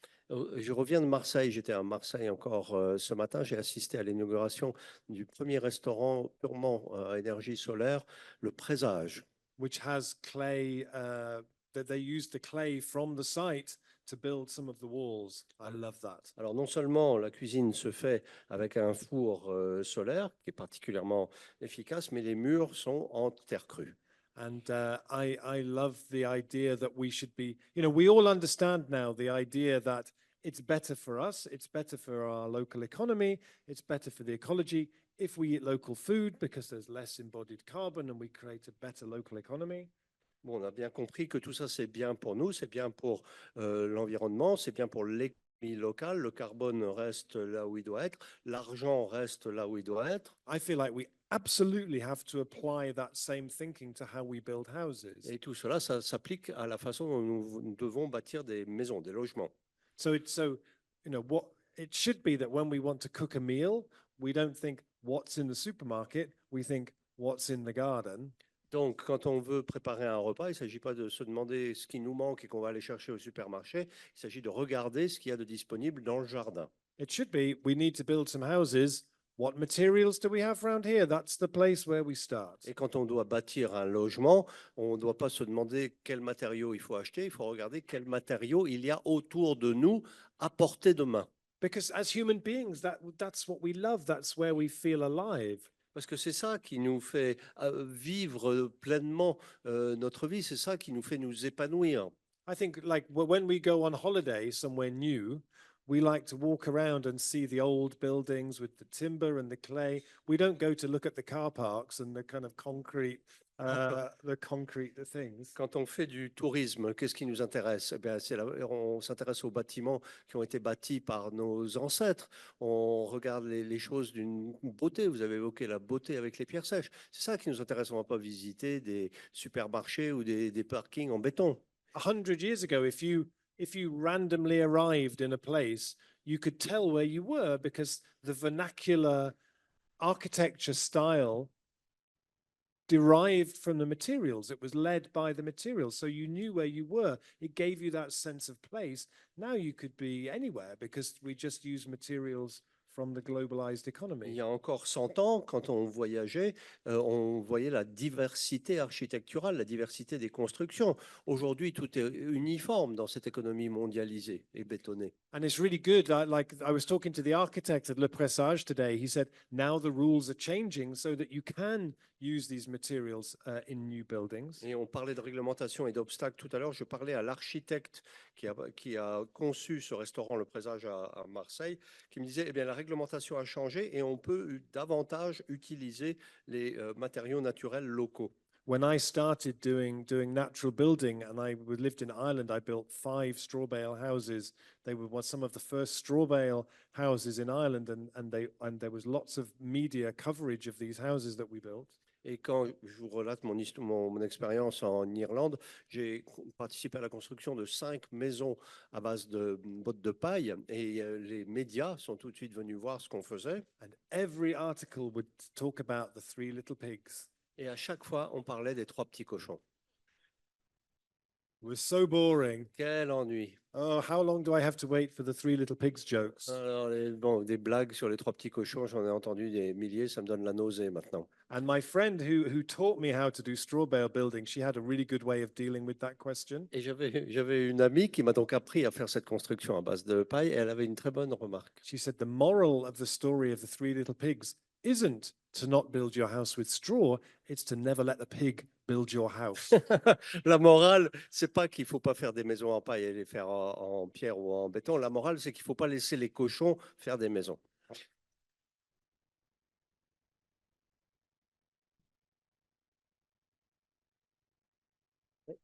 Allez, on continue avec les exemples inspirants. Yvan Guéron, fondateur et gérant d'Effison, entreprise d'énergie, notamment photovoltaïque, basée à Draguignan. Bonsoir. Bonsoir. Alors, vous aussi, vous êtes un local de l'étape. Vous avez écouté avec attention ce qui s'est dit. L'engagement de la commune, vous le connaissez, et de la communauté d'agglomération, vous le connaissez, puisque vous travaillez avec Draguignan, et j'ai cru comprendre que vous installiez des panneaux photovoltaïques, notamment sur la mairie. Est-ce que vous pouvez nous en dire un peu plus? Alors oui, je peux vous en dire un peu plus. On vous entend. C'est bon, ok. Donc effectivement, on a installé des panneaux photovoltaïques. Non, ça ne marche pas. C'est moi qui vous entendais, mais non. Ça marche? Effet, c'est un petit effet. C'est pas intermittent, rassurez-nous, les énergies photovoltaïques comme le micro. Ça va? on va pouvoir. C'est intermittent, mais il y a des solutions pour pallier à ça. Ça va. Du coup, je change ou c'est bon? Non, c'est bon. Bon, du coup, effectivement, si on parle de ce projet en particulier, on a installé des capteurs photovoltaïques sur la mairie des Arcs, mais pas que, celle des Arcs. Et on a surtout été formé par Énergie Partagée, qui est représenté ici ce soir un nouveau concept de partage de l'énergie, l'autoconsommation collective. Et qui nous en dira un mot après. Alors peut-être déjà sur la mairie des Arcs. Donc, on a proposé du coup sur la salle polyvalente, vous avez raison de me corriger. D'adopter ce modèle économique pour pouvoir approvisionner en fait les autres bâtiments de la mairie des Arcs en utilisant un concept d'échange en fait d'électrons qui est autorisé par la loi pour une fois. Donc, on a le droit de s'échanger ces électrons au sein d'une personne morale. Donc là, c'est en l'occurrence la mairie des Arcs qui a commencé. Et cela permet de consommer donc, les électrons qui sont produits sur la salle polyvalente au sein du centre du village, par exemple, là où on n'aurait pas pu installer des capteurs photovoltaïques pour d'autres raisons, du coup. Ça veut dire qu'il y a des règles qui ont été changées pour pouvoir vous permettre de faire cela? Oui, le cadre réglementaire a évolué afin de permettre l'autoconsommation collective. Donc, de nos jours, on peut s'échanger de l'électricité au sein d'une mairie, donc au sein d'une collectivité. On peut aussi s'échanger de l'électricité au sein de citoyens. Pas forcément de manière économique d'ailleurs. On peut se l'échanger gratuitement et puis ensuite inventer tout un système, un mécanisme d'échange sur cette base. Et on peut aussi se l'échanger au sein d'entreprises. Du coup, et donc, vous travaillez justement à installer peut-être des panneaux ou d'autres sources au sein des entreprises ailleurs? Voilà. Donc, à ce sujet, j'ai pris l'initiative d'installer des capteurs photovoltaïques dans la zone d'activité où je travaille pour qu'on puisse justement avec la mairie de Trans, parce que du coup, on est installé à Trans actuellement, partager notre énergie, donc que ce soit avec la mairie et les entreprises. Voilà. Mais si je pouvais juste faire une petite digression. Allez-y, rapidement. So hello, Rob. I was living in Oxford before coming here, and I had 10 years ago now. It's been 10 years. I had Muhammad Yunus, who invented the microcredit for Bangladesh, and he made a talk to us who were living there. Le prix Nobel d'économie, je vais traduire rapidement, le prix Nobel d'économie Yunus, qui a inventé le microcrédit, qui est venu à Oxford parler aux étudiants. Yes, and I was not a student by the time, but my girlfriend was. So yeah, just to say that I was peut-être en français, excusez-moi pour les non-anglophones, pour faciliter. Juste après. I was very inspired, and I think just that you come here, maybe like one decade after, will inspire maybe more people like me. Et j'espère que votre présence sera aussi inspirante aujourd'hui que celle de Yunus l'a été à Oxford, c'est ça? C'est ça. En fait, il nous a dit en 2 mots qu'on avait une responsabilité. À cette époque, j'étais entrepreneur individuel. Et puis, il nous a expliqué qu'avec les technologies actuelles, on se doit en fait de mettre en œuvre notre énergie et notre temps pour faire des social businesses. Donc, c'est une idée qui a fait son chemin dans ma tête. Donc, j'ai eu la chance, en fait, avec la communauté d'agglomération, d'être très bien accueilli. Puisque quand je suis revenu en France, en fait, après avoir fait mon lycée avec Arnaud, c'est rigolo, on s'est retrouvé finalement à Draguignan et on a été accueillis par l'agglomération qui nous a proposé de nous héberger en tant que nouvelle entreprise dans une pépinière. Puis on a grandi comme ça. Donc ça fait maintenant 8 ans que j'ai investi mon temps et mon énergie pour développer l'énergie solaire au sein de la Dracénie. Et alors, une des missions en fait qu'on se propose, c'est de rapatrier, alors c'est assez drôle, de rapatrier et de diffuser les bonnes pratiques en termes d'énergie solaire. Pourquoi? Parce qu'une des particularités de l'entreprise que j'ai fondée et que je dirige désormais, c'est qu'on a travaillé sur tous les continents. Et du coup, l'énergie solaire, on en connaît un rayon. Vous avez combien de collaborateurs? Et on a créé également de l'emploi, puisque maintenant on est 20 collaborateurs. Et combien de pays aujourd'hui? Et on doit être à 10 pays actuellement. Voilà, je pense qu'on peut l'applaudir. Merci. Et du coup, si je peux partager, comme Arnaud l'a fait, une vision, je trouvais ça sympa. J'aimerais bien en fait continuer à diffuser ces bonnes pratiques par rapport à l'usage de l'énergie solaire, et que si jamais on a de nouveau l'occasion de se rencontrer, on ait également un modèle en plus des murs en pierre sèche sur une meilleure utilisation de notre énergie solaire, et puis de devenir exemplaire du coup sur les autres territoires. Voilà, merci beaucoup. Merci à vous.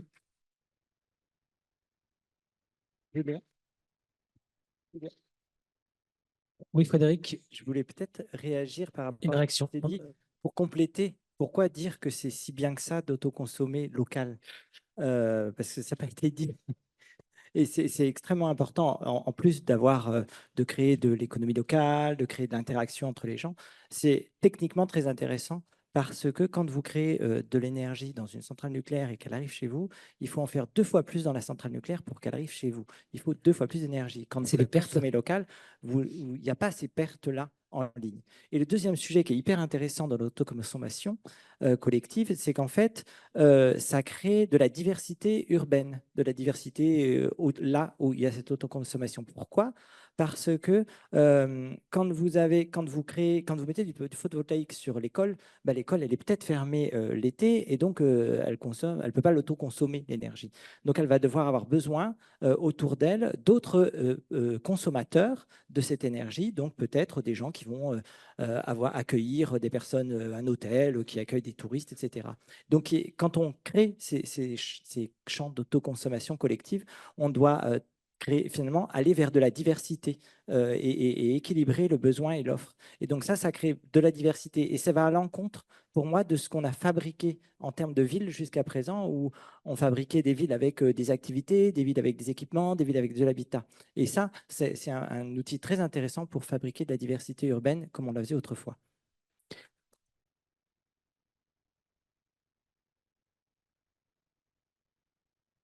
On va prendre une question ou une réflexion plutôt féminine, si c'est possible. Excusez-moi, messieurs. On va continuer la discrimination positive. Et oui, c'est nous qui choisissons les règles aussi ce soir.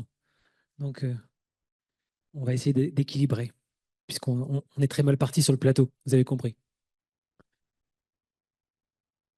Bonsoir.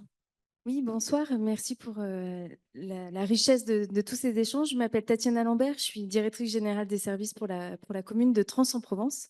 Effectivement, on essaie de tisser des jolis projets sur nos territoires. On s'appelle les tisserands ou les tisserantes. Et j'avais une question à destination de Monsieur Frédéric Corset. Vous avez évoqué la réglementation qui est parfois contradictoire. Vous l'avez tous plus ou moins évoqué.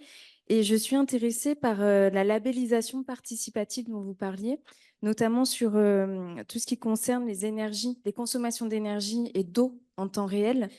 Et je me posais la question il était possible de transposer cette labellisation participative dans la réglementation, notamment en urbanisme, planification territoriale, vous me voyez venir, notamment au niveau communal, intercommunal et régional.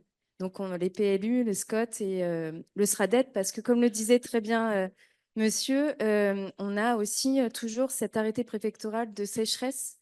Et donc, voilà, c'est toujours compliqué au niveau de l'eau sur nos territoires. Frédéric. Merci. Alors, c'est un peu compliqué de parler de la réglementation. Parle bien fort dans le micro aussi. Pourquoi j'ai du mal à parler de la réglementation? C'est que moi, à l'association, je ne fabrique pas de la réglementation. Je ne dis pas que la réglementation ne doit pas exister, elle permet de gérer le collectif, c'est-à-dire de gérer les liens entre les personnes. Donc, c'est le champ d'un PLU, de tous les documents d'urbanisme, c'est de régler les relations entre les personnes. Dans le bâtiment, la réglementation, elle permet d'éviter que le bâtiment il crame, parce que oui, ça fait des morts, y compris un bâtiment en bois. C'est pas si facile que ça, parce que ça brûle quand même plus facilement que le béton. Je suis désolé. Et donc, il y a des réglementations qui évitent ça. Là où en fait, c'est embêtant quand la sénatrice, elle vous répond que oui, il y a des normes en France, c'est quand on veut faire du projet avec de la norme. La norme, elle n'est pas faite, et la règle, elle n'est pas faite pour ça. La règle, elle est faite pour gérer le lien, pour gérer les liens entre les personnes, pour gérer le collectif. Elle n'est pas faite pour faire du projet. Le projet, il faut le faire avec des questions de fond, c'est-à-dire avec je veux de l'économie locale, je veux du biosourcé. Et on trouve toujours les moyens de faire avec la règle, parce que la règle, elle peut toujours être adaptée. On peut toujours trouver des solutions mixtes, bois, béton, on peut toujours trouver des solutions avec la règle. Ça demande un peu de temps, ça demande beaucoup d'énergie, ça demande beaucoup de travail. Et donc, c'est pour ça que moi, je ne fabrique pas de la règle à l'association. J'essaie d'avoir une approche de label qui soit la plus constructive possible pour le projet, qui travaille autour d'un débat en commission publique et qui permette au projet de progresser. Et on a ce label qui existe à l'échelle bâtiment, il existe aussi à l'échelle quartier, ça s'appelle Quartier durable méditerranéen, évidemment. Mais voilà, moi, je pense qu'il ne faut pas confondre, il ne faut surtout pas faire du projet avec de la réglementation. Ce n'est pas les mêmes choses. Et ça ne nous empêche pas de nous impliquer et de faire du lobbying avec l'État. Aujourd'hui, on travaille sur CAP 2030. C'est un projet pour essayer d'avoir un outil qui soit la RE 2030. Je sais que la RE 2020, elle est un petit peu pénible pour aujourd'hui pour vous, mais n'empêche qu'elle pousse quand même les acteurs. Et donc, on réfléchit avec l'État, avec le CSTB et avec la DHUP à travailler sur CAP 2030. C'est un outil de préfiguration de ce que sera la norme en 2030. Ça ne nous empêche pas, nous, de poser des questions, de poser du débat, d'essayer de pousser les curseurs, mais il ne faut surtout pas faire du projet avec de la règle. Je pense. C'est une erreur. Merci Frédéric Corset. On va prendre un dernier témoignage et peut-être encore une ou deux questions. Alors Sébastien Braco d'Énergie Partagée et les énergies citoyennes. Bonsoir Sébastien. Bonsoir. Alors en quelques mots, Énergie Partagée, c'est quoi? Alors, Énergie Partagée, c'est le mouvement national un peu partout en France des énergies citoyennes. On a vite fait évoquer la question pendant la conférence de Rob.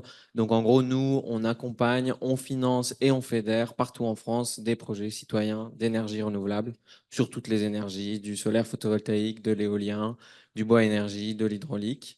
Et vous êtes une association? Alors, il y a une association dont je suis salarié qui est un peu finalement ce réseau de collectifs citoyens et de coopératives notamment, puisqu'on a parlé de coopératives ce soir. Et puis, on a aussi un fonds d'investissement citoyen qui est là justement pour permettre à tout le monde, à vous, à moi, d'investir son épargne ailleurs que dans des banques qui en font n'importe quoi, directement dans ce fonds qui est à hauteur aujourd'hui de 40 millions d'euros. On a passé la barre de ces 40 millions en avril 2024 et investi directement dans 135 projets d'énergie renouvelable citoyens partout en France. Donc ça, c'est du concret. Vous avez compris, vous avez de l'épargne, vous ne savez pas quoi en faire ou il est placé sur un livret développement durable peu efficace. Eh bien voilà, il y a une alternative. Concrètement, sur le territoire, vous faites quoi? Alors, deux choses. Je vais vous donner un exemple d'une coopérative qui existe déjà juste à côté dans les Alpes-Maritimes, dans le Haut-Pays grassois, qui s'appelle PEP2A. Et donc là, c'est un petit peu ce qu'on a expliqué sur le fonctionnement d'une coopérative. Vous avez des bénévoles, puisqu'au début de la vie d'une coopérative, on ne peut pas forcément encore avoir des salariés. Donc, vous avez une quinzaine de bénévoles, 150 sociétaires, des gens comme vous et moi qui ont mis de l'épargne là-dedans. Ils ont réalisé déjà 3 projets, dont par exemple un sur le toit d'une bergerie avec donc une agricultrice qui avait besoin d'un hangar. Et pour vous donner une idée des montants de financement, cette installation-là, c'est 55 000 euros le total. Et ils ont apporté 18 000 euros d'épargne locale. Donc, quand on habite dans le Haut-Pays grassois, on voit concrètement à quoi sert son argent. Et du coup, un dernier cas local dont j'aimerais parler, c'est celui de la Dracénie. C'est un territoire qui est du coup assez dynamique. Ces 2 dernières semaines, j'ai l'impression de passer ma vie à Draguignan, mais c'est une très bonne chose. Et là, finalement, on n'a pas encore une coopérative. Donc, finalement, le défi que je vous lance un peu ce soir, c'est de venir. On va lancer plusieurs ciné-débats à partir de la rentrée 2024. On est toujours en 2024. Pour expliquer un peu tout ça, comment tout ça fonctionne. Parlez-en autour de vous, venez, parce qu'il y a vraiment intérêt à créer une structure locale qui puisse réaliser ce genre de projet avec la collectivité, avec les entreprises, avec des associations. Bravo Sébastien pour cette action collective.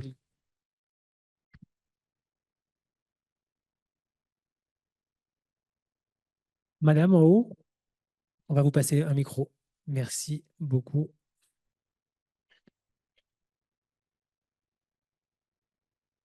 On va essayer de privilégier les questions sur les temps qui nous restent, s'il vous plaît. Alors, je m'appelle Ivana Cravero, je suis présidente d'une association à Bagnoles, donc l'association Bagnolaise d'information, et on a un agrément pour l'environnement. Et en fait, ma question va aux spécialistes du photovoltaïque par rapport au parc photovoltaïque qui doivent s'installer de plus en plus, où il y a tout le déboisement qui va avec. Donc pour Sébastien qu'on vient d'entendre à l'instant, ou pour Yvan de la société Efficen qui était juste avant? Oui, je pense que Yvan, on vous c'est une écoute. très bonne question. C'est bon, on m'entend? Oui, donc On c'est vous une entend, très bonne Yvan. question. On essaye justement de développer. Il y a d'autres solutions. Il y a plein de solutions en fait, plutôt que de déboiser. J'ai pas fait le calcul en CO2 écologique, mais je suis sûr qu'il est catastrophique. On a plein de solutions. Donc il y a l'agrivoltaïsme, on a le solaire flottant, on a la capacité bien entendu d'équiper tout plein de toitures. Vous avez sûrement entendu qu'il y a une loi. Bon, on parle des lois, mais celle-ci est plutôt encourageante, qui va rendre obligatoire le fait d'équiper les parkings qui sont au-delà d'une certaine surface. Mais pas que, on peut aussi équiper les façades. Il y a plein de solutions qui pourraient éviter le déboisement. La seule raison qui pousse les investisseurs, et là du coup on peut rejoindre la question des modèles économiques, les investisseurs ont une meilleure rentabilité quand ils s'installent sur le sol, mais c'est effectivement les investisseurs qui viennent, un petit peu comme l'exemple des propriétaires fonciers qui construisent des bâtiments, et puis après ils retournent dans la capitale ou ailleurs, exploiter leurs biens. Donc là, on va se retrouver avec des projets qui ont peu de sens pour la communauté. Donc, si vous voulez un projet qui a du sens avec la communauté, effectivement, la meilleure idée, c'est de prendre part à un tel projet, comme le proposait Sébastien. Et puis, nous, on sera ravis d'accompagner des projets qui ont plus de sens pour éviter de déboiser et d'équiper peut-être des surfaces qui sont anthropisées ou qui sont, on va dire, inattendues. Voilà. Merci beaucoup. Oui. Une réaction, Franck? Sur le même sujet, je suis à 100% à ce que vous dites. Il y a aussi l'agrivoltaïsme, où il y a beaucoup de gens actuellement poussent, au lieu d'aider les agriculteurs à faire leur transition, ils les poussent d'un coup à faire de l'énergie parce qu'au moins ils seraient payés pour faire de l'énergie. Tandis que l'agrivoltaïsme, je vous dis franchement, en premier, équipons tous nos toits ou nos parkings. Après, on verra pour l'agrivoltaïsme. Je vous permettais de le dire.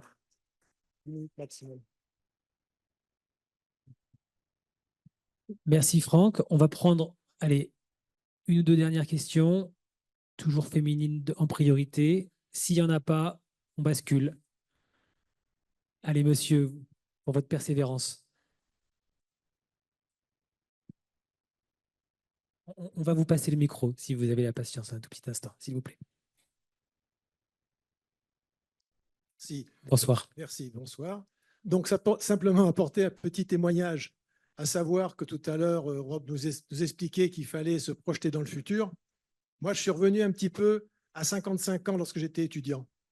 J'ai eu un professeur d'architecture qui nous enseignait l'acoustique.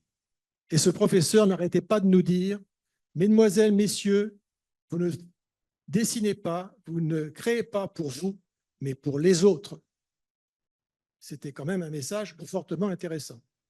J'ai eu également un professeur d'urbanisme, qui était urbaniste, qui nous emmenait avec une planche en bois, du papier, des crayons, et qui nous emmenait à l'extérieur de la ville en question était Clermont-Ferrand, et qui nous faisait dessiner ce que l'on voyait et éventuellement imaginer une créativité d'expansion de la ville.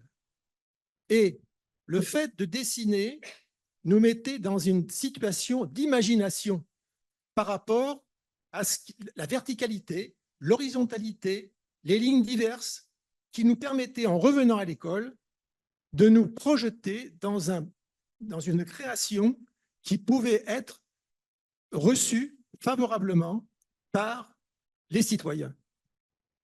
Et j'ai également eu aussi un ingénieur en énergie qui nous disait, c'est un témoignage, et qui nous disait, ne soyez pas un ingénieur, soyez un ingénieux. Comme quoi, il y a quand même 55 ans, nous avions un enseignement qui était quand même déjà... Vous n'allez pas nous dire que c'était mieux avant. Par contre, en tout cas, c'était intéressant. On va prendre une... Excusez-moi, monsieur, mais je pense que c'est regrettable que vous ayez fait cette observation. Ah, pardon, c'était juste une note d'humour. Je ne voulais pas vous vexer, excusez-moi. Excusez-moi. Allez, on va prendre ici peut-être monsieur. Monsieur devant, si c'est possible. Merci beaucoup.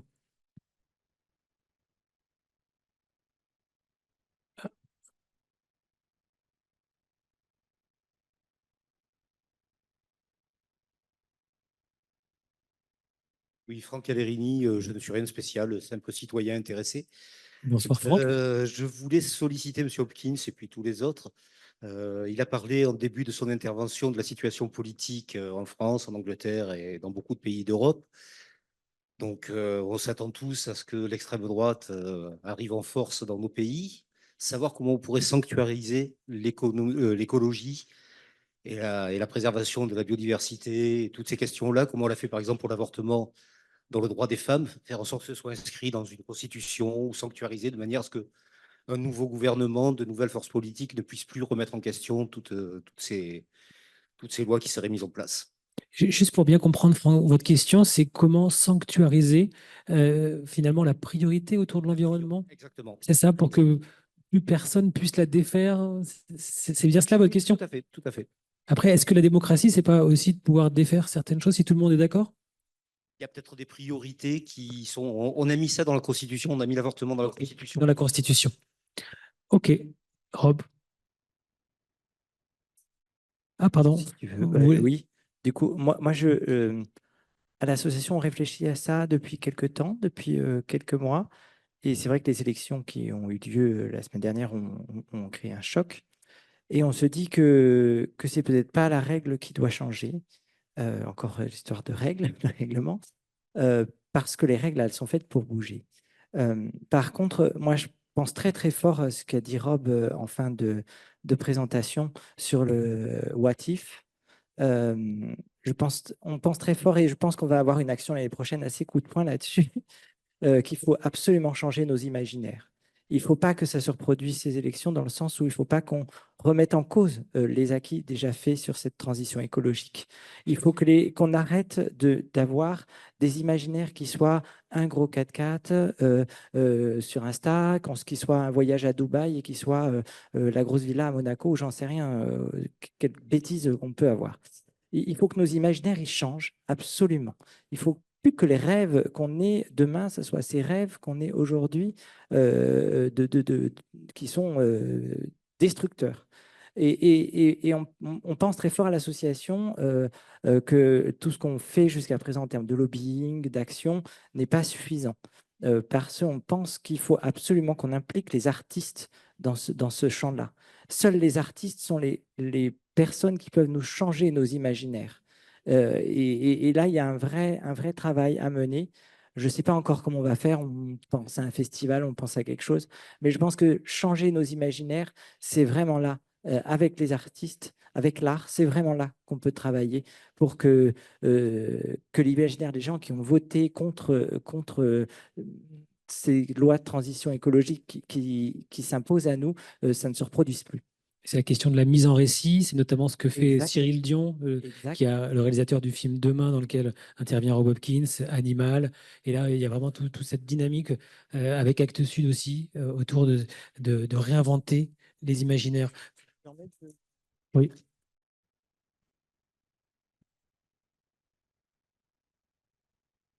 Franck Maillet. Oui, et justement, dans un autre film de Cyril Dion, justement, on en a parlé, c'est Laurent Éloi, qui est un économiste. Et si je suis là, moi, ce soir, Animal, maintenant, Laurent. je suis à 3h30 de chez moi, mais je tenais absolument à venir pour présenter en même temps. C'est vrai que je crois au modèle économique des scopes et des cycles de la coopérative, parce que c'est là où on met l'humain au cœur de l'entreprise. Et c'est pas pour rien, parce que justement, ça permettra justement d'être dans ces transitions et de faire ensemble. Quand on coopère, collaborer est une chose. Ça vient, si on fait de la sémantique, c'est collaborer, c'est-à-dire faire des champs ensemble. Quand on coopère, on crée une œuvre ensemble. Et c'est là où c'est important, parce que c'est ensemble qu'on pourra y arriver. Et c'est pas pour rien si je prends mon bâton pour ce changement de paradigme par rapport à la coopération. Je voulais juste quand même dire ces deux petits mots, parce que je dois retourner après chez moi dans 3h30. Il faut terminer. Voilà, il est temps de terminer. Merci tout de même. Merci Franck.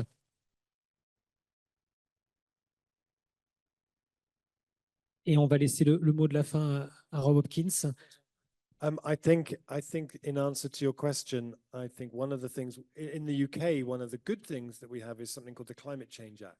Au Royaume-Uni, pour répondre à votre question, monsieur qui êtes citoyen intéressé, vous êtes présenté comme ça. Au Royaume-Uni, bizarrement, on a quelque chose de bien qui est la loi contre le changement climatique. And the Climate Change Act sets targets that have to be met, and the government has to report back to it every year. And it's a very powerful body. C'est un acte de législation, de législation selon laquelle il y a un certain nombre d'objectifs à l'aune desquels le gouvernement doit mener un certain nombre de politiques et chaque année, le gouvernement britannique, quel qu'il soit, quel que soit le parti, doit donner ses résultats et sa performance à l'aune de ses objectifs. So I would do that. Donc, voilà ce que je ferai en France. I would put the law of ecocide into the Constitution. Mettre l'écocide dans la Constitution, qui était une idée initialement lancée par Nicolas Hulot, je crois. And I would put the Transition Enabling Act. Et puis cette fameuse loi pour permettre la transition et surmonter les autres obstacles, tous les obstacles à la transition. And I think it's really important what you were saying about this question with the far right and imagination and these questions. Tout ce que vous avez dit à propos de la menace de l'extrême droite et tout ça c'est très important, c'est très prégnant. Vous avez parlé d'imagination. Moi, j'avais l'impression d'entendre Rob quand vous parliez.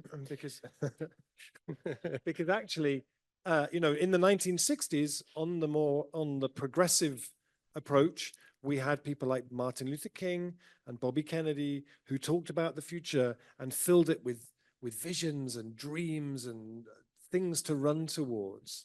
Parce que dans les années 60, il faut se souvenir de Martin Luther King, j'ai fait un rêve, Robert Kennedy aussi, qui faisait rêver les gens un avenir vers lequel il fallait aller.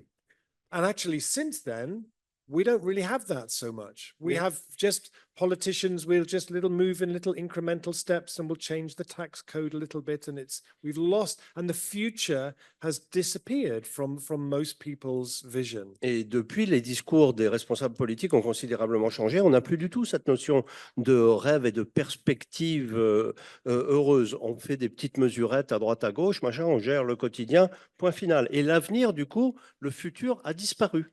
And the danger then is that you get strong people who say, oh, the future is very, very frightening. Et donc, vous avez des gens qui vont vous dire, ah, ben, l'avenir, c'est très, très effrayant, n'est-ce pas?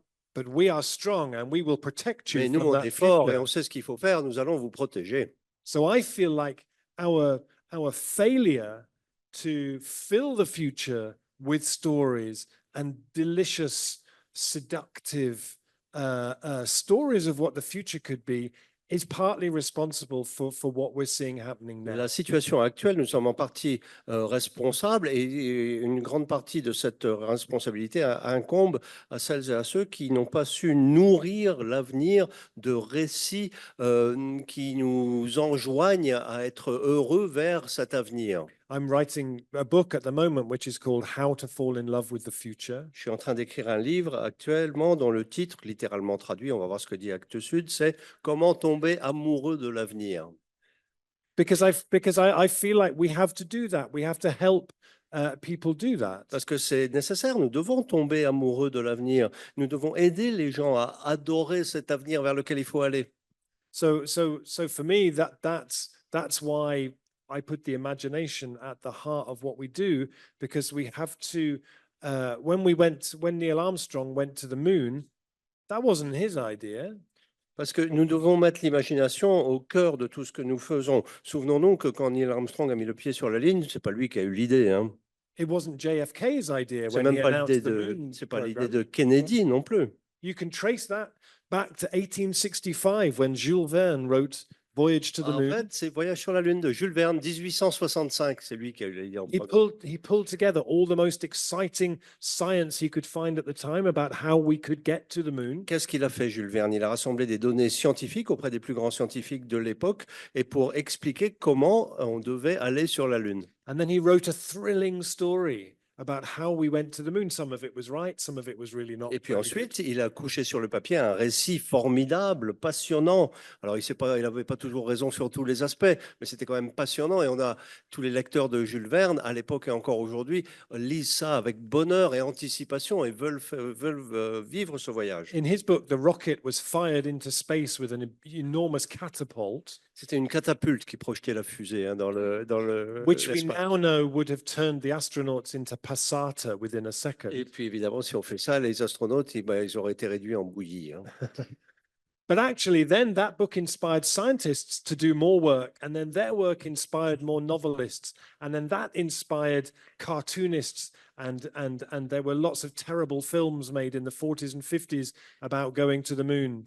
Et puis ça a inspiré des scientifiques à affûter leurs connaissances scientifiques. Ça a ensuite donné le désir à des romanciers de faire ça. Ça a donné le désir à des cinéastes de sortir des nanars absolument atroces dans les années 50 sur la Lune. Tintin went to the moon. Tintin est allé sur la Lune, hein. Hergé.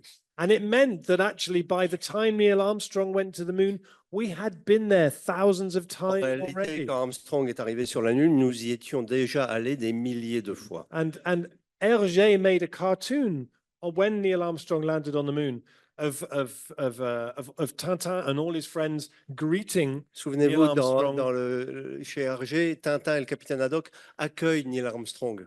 with a sign that said, "Welcome to the moon, Mr. Armstrong." Bienvenue sur la Lune, Monsieur Armstrong, c'est ce que dit Tintin. So that the longing, the cultivation of longing comes first. Tout ça pour dire que le point de départ, c'est savoir cultiver le désir profond d'un avenir meilleur. It's no mistake that the first mobile phones we had were like the phasers in Star Trek, the communication things in Star Trek, because a whole generation of people had spent 50 years going, I want one of those. Parce que, évidemment, les premiers téléphones portables, si on s'en souvient, ça ressemblait aux outils de communication de Star Trek. Pourquoi? Parce qu'il y avait ce désir d'avoir ça. On voyait Star Trek à la télé et on voulait tous pouvoir communiquer comme eux. Ça? Vous vous souvenez de ça? So for me, I feel like that in the work that we do, we have to talk about the future. We have to talk about it in a way that cultivates longing. We have to work with artists. We have to work with writers, because they're the people who are good at cultivating longing, right? That's what they do. Et dans notre travail, quelle que soit notre activité associative ou autre, nous devons parler de l'avenir. C'est absolument nécessaire. Je vous disais que l'avenir avait disparu. C'est de notre ressort que de le faire revenir dans le présent. Et nous devons cultiver ce désir pour l'avenir, convoquer les artistes, convoquer les écrivains, parce que qui mieux que les artistes et les écrivains nous font rêver.